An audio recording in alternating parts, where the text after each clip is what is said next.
The Let Them Theory by Mel Robbins. It feels like old school library. Do you remember when you were a kid and they're like you like went to the library and people read books to you?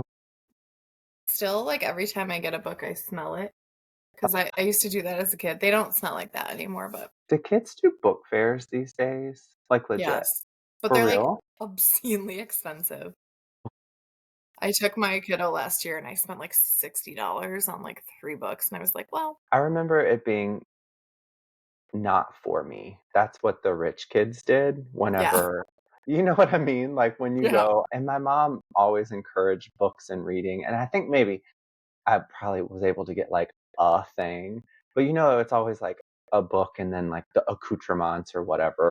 Well, they'd have, like, the fidgets and the journals and the posters, and you'd see, like, little Sally walking out with, like, a stack, and you're like, "Alright, Sally, I see you."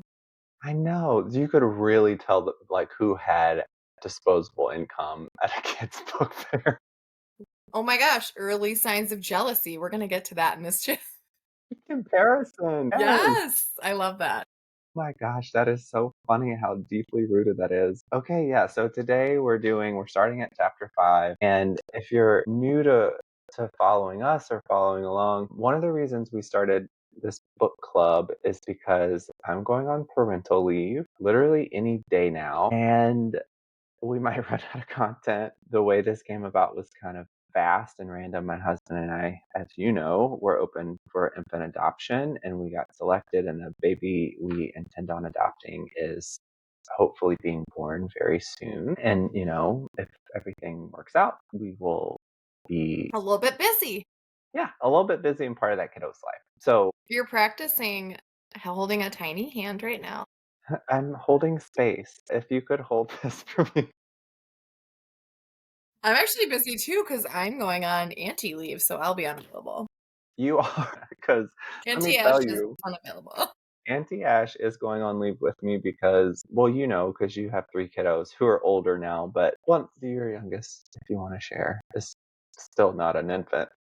No, he's not an infant. We all act like infants sometimes. Also gonna come up in the book. He's an 8-year-old, which He's, is also going to come up in the book specifically. but for adults that act like 8-year-olds. But your 8-year-old, the best. If adults acted like your 8-year-old, then the world would be a better We'd be place. having a lot more fun. We would be having so much fun. But yeah, you're going on auntie leave too because apparently you have to get on daycare list like a year out. Right. Which is anyway, we're gonna get into it. So let's start. I guess we're diving into chapter 5, Yep. the Let Them Theory, Mel Robbins. What came up for you in chapter 5? Well, first I want to say, like, well, we'll name the chapters, but this one's Let Them Think Bad Thoughts About You is chapter 5. And I just love the way she chose the names of the chapters because they actually elicit like a little response, right? When you're saying, like, let them think bad thoughts about you, I'm like, ooh, that's such a human thing to be like, but I don't want people to think bad thoughts about No me. thanks. Yeah, I don't actually love that. But the first thing that jumped out at me is she really was like, whether or not you could do everything right, and it is human nature that people are going to inherently think bad thoughts about you. The people we love the most, we have thought bad thoughts about at one time or another. Our spouses, our children, our best friends in the world, our soulmates, soul people, family members. There's been something that you haven't agreed with, or you've been like, what the hell are they doing? What are they wearing? What are they doing? Who are they dating? Like, we've all had those thoughts. So I really appreciated her naming that off the bat. 100%. On page 86, she put, it's physically and neurologically impossible for you to control what someone else thinks about you. The Yeah. average human being has about 70,000 thoughts a day, most of which are random and cannot be controlled, which is why it's ridiculous to waste any of your energy worrying about what other people think or trying to change what they think. But yeah, we can't control it. Other people are going to think, we're going to think stuff. It's just part of being human. Yeah. And I think especially people that struggle with anxiety, right? We're like, but if I can prevent something, I want to try, right? It's always like, and I promise you, my anxious friends, like, you have more than 70,000, right? I think the anxiety, ooh, baby, they're flowing in. So I'm like, we want to still grasp at control. And I love how she kind of like paired that with really reflecting on how much that can hold you back. Like, we spend so much time and energy trying to control how other people perceive us. I mean, I do it still, right? I mean, The other day, I think I called Garrett and was like, "This is happening and I want this." And then he's like, yeah, like people are gonna have their opinions about this and whatever." So it's Yeah. like it's a daily practice. It's not something that's like an on and off switch, which I appreciated her kind of feedback about that too. It's like, yeah, it'd be great if we could just turn that switch off, but it's really an intentional thing we have to constantly do. And I notice this a lot with clients, especially you mentioned anxiety, social anxiety. Their world is often influenced by what they perceive other people to think about them, which is an exhausting way to function. And it's an active practice to reconstruct how you perceive things. And so I often use the analogy of, say you're standing on a stage, and instead of being embodied and present, of thinking about what you're doing and what you have control over, you're actually not on stage. You're in the audience in someone else's experience, or you think you are, and you're trying to predict or guess what they're experiencing. And so, Oh, I like really, yeah, so really the practice is having that awareness and then pulling it back to you and like, no, I'm just on stage. Of course, that's also a terrifying way to live if you feel like you're on stage everywhere. But it's a little bit of a illuminating example for people to understand. Like, yeah, you're not the audience member, you're the performer, you're the you. And not that we want to perform, but yeah. Well, it can also be like a little selfish, right? Because it's like we're assuming that like everything is about us. And that's also a humbling practice that I kind of go through in my daily, like whatever, whenever I have time to reflect. But I reflect a lot on like almost this trait that like, well, I'm making this is actually making it about me instead of like the other, like that this is a group thing or that this is a someone else's experience or prescription that they're looking at this through. It's going to be different. We want things to be different. She did recommend like she said, I recommend you assume people will think negative thoughts about you. and we can't control it. This chapter brought up a lot of personal stuff for me, not in a bad way. And I've done some reflecting on it before, in that maybe I should personally care a little bit more about what people think about me, but I don't. No, I love that about you. I literally put, I get it from my grandma, and her name was Geraldine, and she was like my person. She passed a few years ago, and I was so lucky to get to know her throughout my whole life and into adulthood, which makes the passing of a grandmother interesting because a lot of people don't get to have adult relationships with their grandparents. And Yeah. so it was like a gift and also really sad. But her name was Jerry or Geraldine, but we called her Jerry. But it is like a sharpness or an edge that it's like, oh, that's Geraldine. So it could be just part of my personality and who I am, where I'm just like, well, you can just F right off because I don't care. I also was trying to think a lot of when that switched on for me, and I think a lot of it had to do when I came out as gay, and I guess in deep Louisiana in the early or late 2010s. So I guess 2000s. I don't know, like around 2009, Hmm. whatever that is. And the climate was so different in that space and that time, and I remember having to literally be prepared to let go of everyone, and in some points I had to, and that's okay because we aren't built with instruction manuals, and I knew they would come around, and we don't know what people are capable of until we give them an opportunity to, and in my case, thankfully, almost all of my family members came around and they're loving and supportive, and we still might not be aligned on everything like some of my other family members, but it doesn't mean that they don't love me and they don't support me. But I do remember having to get to a point where I was just prepared to just to not care because as a survival mechanism. And so I've done a lot of work of checking in, is that is this still like a protective part? And it might be, it doesn't mean it's unhealthy, but it does feel regulated and also just a part of my personality.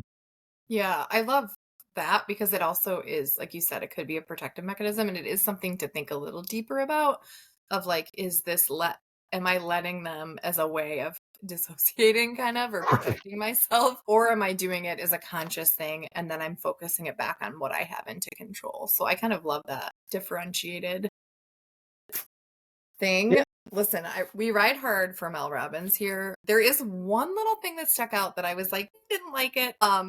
And I think she does such a beautiful job of really being open about examples from her own life. I mean, it's really like one thing to read about, but then when you see it, how it plays out in someone's life, it's so helpful. She did say she was using her daughter as an example. And she was saying like when she doesn't feel in control, she kind of just goes crazy and overbearing, gets intense or whatever. And she said she goes into an OCD cleaning spiral and stresses out. And I'm like, don't love that, right? Like I think right now we've done videos about OCD and other mental illnesses, and I think things used flippantly like that can hurt a little bit for people in that community. And I think there's so much stigma around OCD just being about cleaning and having control, and it's such a deeper thing. It's something that people really suffer with, and there's so many different variables. So just kind of like using it in that way, I think as someone who, reading this could be part of that community of people that kind of deal with OCD, I could see that stinging a little bit. So it stuck out to me and I had to like be like, I'm glad you brought that up because there's,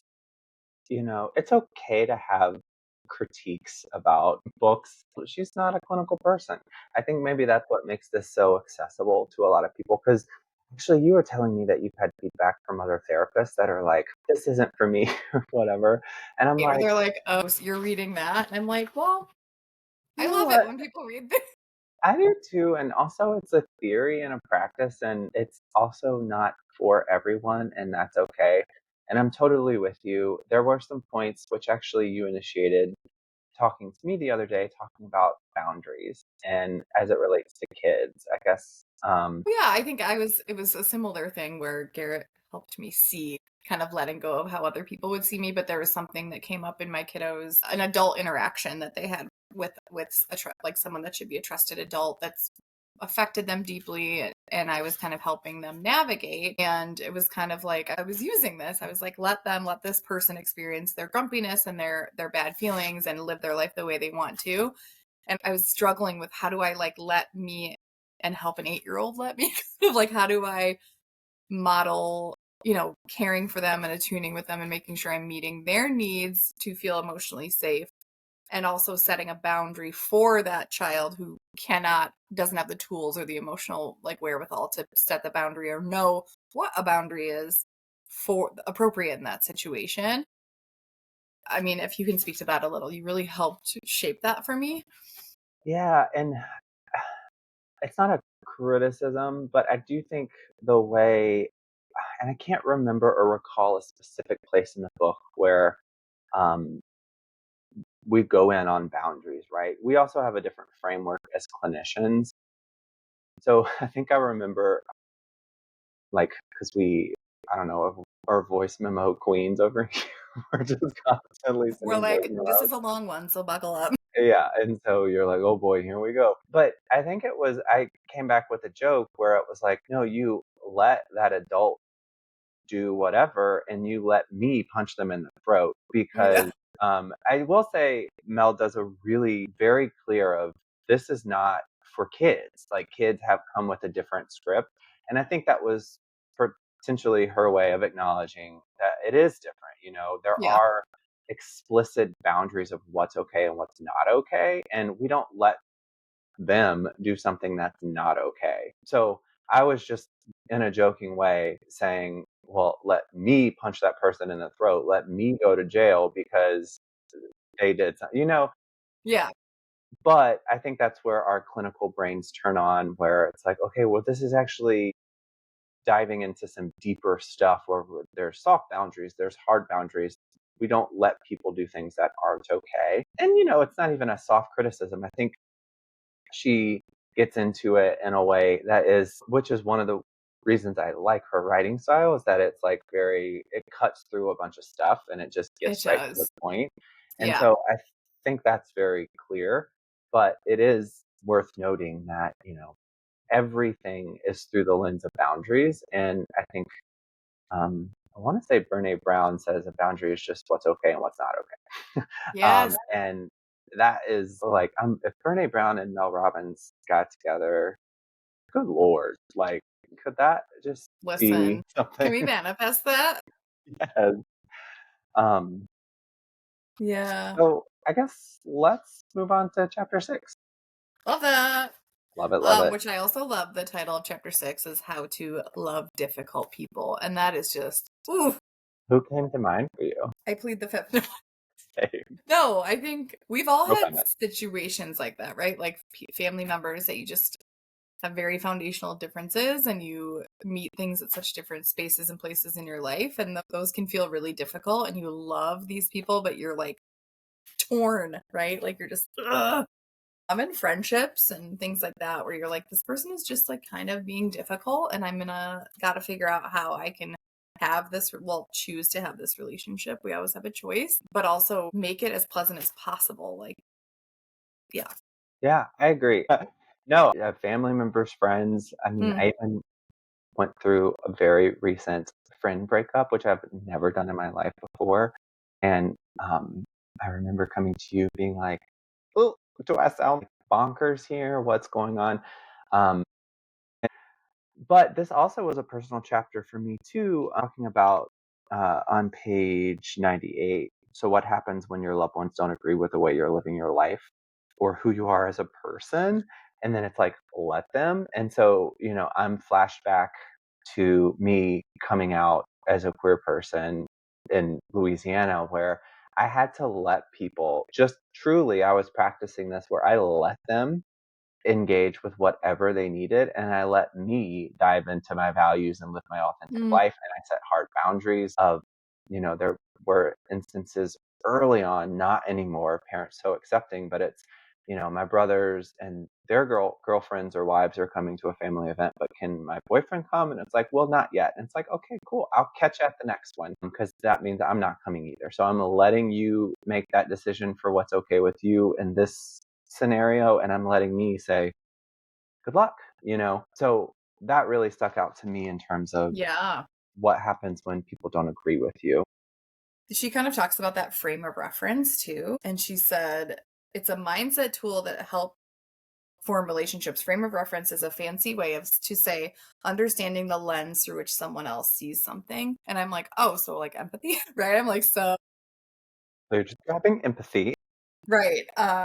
And kind of how that works with let them theory. And we've talked about this too, also of like I always say prescription or lenses or whatever. I'm like, we all have our own unique prescription of how we view the world. And keeping that in mind as you navigate with let them, I think is helpful. Like I've often, when your brain goes into kind of takeover mode and you're fight or flight and you're like, you can't access empathy right there, right? So I think the slowing down part of like, oh, I don't actually have to send this angry text right now, she talks about, right? Or I don't actually have to make a social media post declaring my disdain for something. I can chill, I can sit there, I can acknowledge my feeling, I can let whatever triggered me go.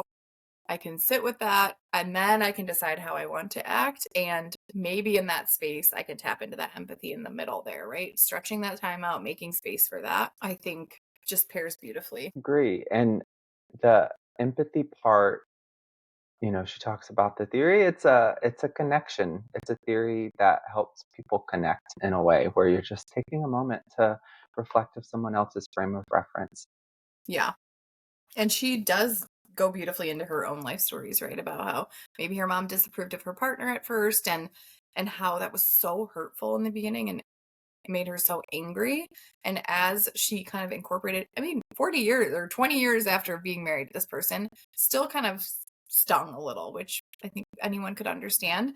And now revisiting that old wound of like mom rejecting husband, even though they're close and everyone's fine now, still a wound from the beginning, and revisiting that wound with let them theory with mom, right? Like trying to tap into that empathy of mom's experience and her own lived experience and, you know, her fear of her children moving away and kind of starting lives and her not being a part of it. And that was dictated by something that happened to her and all these things. And I think it's such a beautiful gift to allow yourself to consider other people's experiences. Not always necessary, right? Like you have to do what's right for you based on your boundaries. But if it's an important relationship, maybe like a parent child or a sibling or a loved one that you want to cultivate that relationship with, allowing yourself to really try to understand the other person's experience. In this moment, I'm just kind of thinking about this is why therapy can be so important sometimes because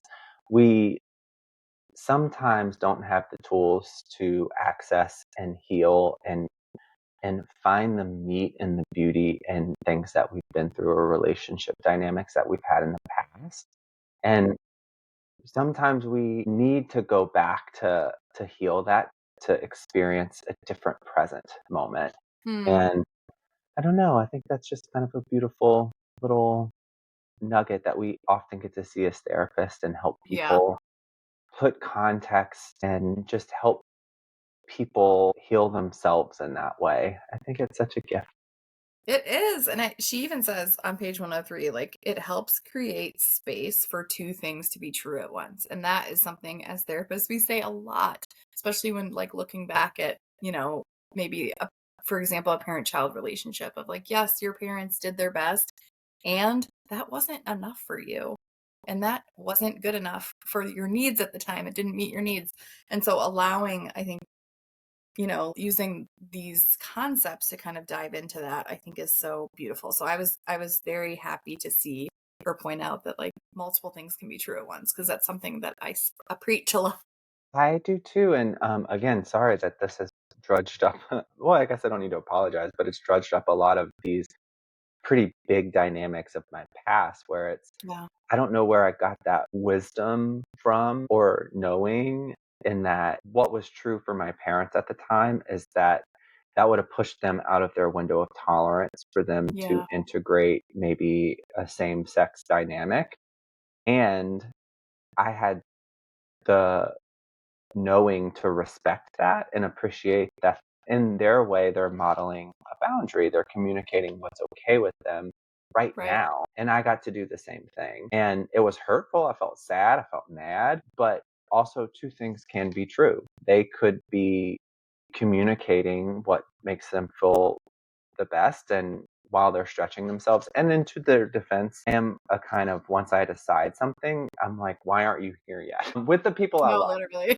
Not with clients, but with the people I love. If you're my best friend has always joked about like when I decide and I've been with my husband for like 10 years, so long time ago. But when I decide I'm breaking up with someone, there ain't no going back because she's decided. Yeah.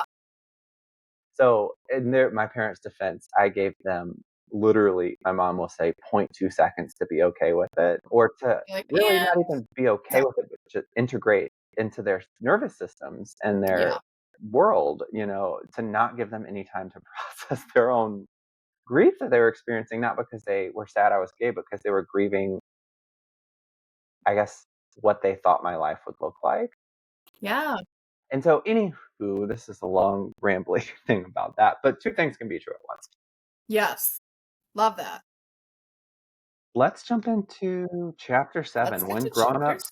throw When grown-ups throw tantrums, and we/they do indeed throw tantrums, everybody. Where to begin? I think really just like, right, she says like, what if we all just acted as if we're 8 years old, right? Like there's some 8-year-old trapped in there that doesn't know how to process their emotions in a healthy way, which is just so true, I've right? started I've started to use that with clients where I'm like treat them like an 8-year-old, which a lot of clients Hmm. intuitively do, and that they're like, "Oh wow, that changes things." It There's just softens it. I do Yeah. that with a certain family member, and it actually makes my relationship with them a little bit sweeter because Yeah. I'm just like, "Okay, right on. This is the depth at which we can relate to." You're And like, go pack your lunch for school tomorrow. No. yeah, no, kind of. I'm like, okay, like, have you had a nap? Have you gotten food? Let's go play. Okay, cool, cool, cool, cool. A full adult, by the way. Yes, yes. The biggest yay for me in this chapter was that she connected with Dr. Lisa D'Amore, who I'm like a super fan of. I work Who a is lot with I work a lot with she's an adolescent psychologist and she's incredible. I don't know if you've seen Inside Out 2, consulted on the anxiety character and she's got a podcast and I've seen her speak live and she's incredible. and girl? Huge recommend huge recommend her books, Emotional Lives of Teenagers and things like that. She's just really impacted me as an adolescent therapist and someone who works with young adults. She kind of talks about, like, her whole stance is like, you're a bit like, mental health is your ability to access all emotions, good, bad, ugly, in between, right? So I think a lot of times people think, oh, my child or my teen is mentally healthy because they're happy all the time, right? But like, I've worked with people that like are teens that have no access to anger, have no access to any other emotion other than, you know, happiness and like, oh, I'm agreeable, I can do these things. And that is just simply not possible to have emotional well-being or mental health when if you do not have a variety of emotions. So she kind of describes having good mental health as your ability to feel and access all those emotions and to cope with them in a healthy way. Hi, and that's so funny because on 114, it's Dr. Demore. Yes. Oh, sounds like oh, I love it. Mel, but Dr. Demore told me that's why so many people live with anxiety, depression, addiction, or chronic pain because they have avoided all the emotions over the years that then built up inside of them without any outlet. And Yeah. Can't that was tolerate it. something I underlined. And I often tell clients because it's all about mental flexibility, which is in line with what you're saying and obviously I relate it to physical flexibility because it's easy to feel that in your body. And a lot of clients have a felt sense of what it feels like when they're stiff or their back hurts. And so I'm like, that's the same thing we have to do. We have to practice mental flexibility, which means stretching and learning new moves and new muscles and how things feel. We have to practice mental flexibility to have mental wellness. And it sounds like Dr. Demore. Demore, which I'm just picturing a drag queen fully, like She's a lovely woman. So no, in the best of ways. Those like if Bob the drag queen and Dr. Demure had a podcast, like this would be the best drag queen. the best friggin' podcast about mental wellness ever. We could get something going. We could make that. So for me, kind of continuing on, there's a few Yeah. pages on 116 and 117 that I was like clocked. Mm, First, it's not our job to manage another adult's emotions, which I yes. find, uh, you know, stuff. And this is where a lot of that friend breakup that I went through came up. But I mean, it also comes up in any intimate relationship you have with anyone. It's not our job to handle adults' emotions. And she Yeah. talks about when you recognize that you're dealing with someone who has a lot of internal work to do, just Mm, draw a healthier boundary. And so she does talk a lot about boundaries. yeah. We don't go into how to draw boundaries necessarily or what's, different types of boundaries but once you have that knowingness, let them go on their own journey and then let me draw a boundary to any scale or anywhere on the spectrum of boundaries to soft boundaries to hard boundaries. When you recognize that someone has a lot of emotional work to do, our job is to let me draw boundaries. Yes. Love that. Mm-mm-mm. Later on, she also talks about, which I like to educate clients on too, just what is an emotion and how long it lasts. I think it's really helpful for sometimes to reduce the fear of what your what's happening in the brain, which I found so helpful. Yeah. Before I think she gets into that, she also said something about processing our own emotions in a healthy way. She said, here's how you use the let them theory to process your own emotions in a healthy way. When you feel your emotions rise up, let them. Allow the anger, frustration, hurt, disappointment, and sadness and grief, the tears, feelings of failure come up. Let them.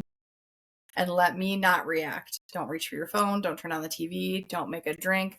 I mean, that to me was like a huge, I'm like circling this. And it really reminded me of urge. Yeah. Amen, sis. I'm like, oh my God. Amen, Urge. sister. Rise up is what I put. Yes. And urge surfing, right? So urge surfing is something, it's a clinical term really used like in addiction recovery. That's how it was formulated. But something that I use with my clients that kind of struggle with OCD behaviors or anxiety, where we so badly want to make that feeling go away and we are so desperate. And so, right, like with urge surfing, it's like the trigger happens, maybe we're getting the silent treatment or we're getting, an old emotional wound. And it's like you're feeling is so intense until we have to do something to shut it down. And that could be an unhealthy coping mechanism. That could be a rage text. That could be a panic attack. That could be anything, right? And so it's pretty much just like she described, right? So that's coming up and we need to like give space for that feeling, because on the next page she says, research shows, which is also something I tell my clients all the time, emotions rise up and fall within 90 seconds. 90 seconds. Okay? If you don't react to Anything them. for 90 seconds.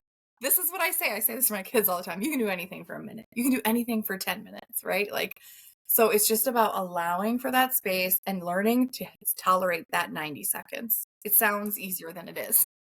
I'm still stuck on this urge surfing? Urge Searching. surfing. Surfing. Surfing. Like literally like I've never heard that term before. I also don't work in those spaces that you those aren't my yeah. specialties. It's But really just like the trigger, the rise, the peak, the fall, right? It's like a wave. I even say like picture the wave, like where are you on the wave? Like we're getting our surfboard. Mhm. Well, thanks for following along. We're going to hopefully slowly get through the rest of this Yes. before, let's be honest, we're not going to get through this before I go on parental leave. So there might, It'll just be me. I'll be like, let them do this alone. let me go on parental leave and, well, yeah, I don't know how this works. We're going to let you all Stand anxiously by. subscribe and share and, just love us so much and support our channel when we're not available, because I'm in along with my husband and Auntie Ash and all of our community. Also, y'all, okay, I have this scarf that is like a whole bop that I wear all the Oh, time. And signature look.